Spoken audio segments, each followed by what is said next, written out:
A group of frogs were hopping contentedly through the woods, going about their froggy business, when two of them fell into a deep pit. All of the other frogs gathered around the pit, to see what could be done to help their companions. When they saw how deep the pit was, the rest of the dismayed group agreed that it was hopeless and told the two frogs in the pit that they should prepare themselves for their fate, because they were as good as dead. Unwilling to accept this terrible fate, the two frogs began to jump with all of their might. Some of the frogs shouted into the pit that it was hopeless, and that the two frogs wouldn't be in that situation if they had been more careful, more obedient to the froggy rules, and more responsible.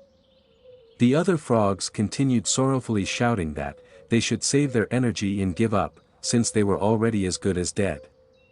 The two frogs continued jumping as hard as they could, and after several hours of desperate effort were quite weary.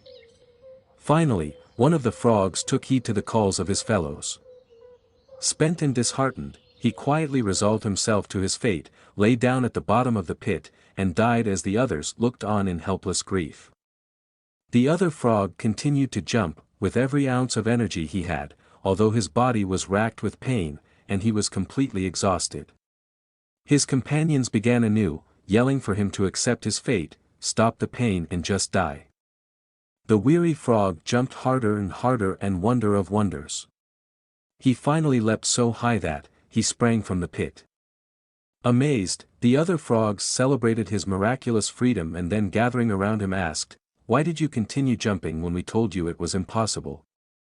Reading their lips, the astonished frog explained to them that he was deaf, and that when he saw their gestures and shouting, he thought they were cheering him on.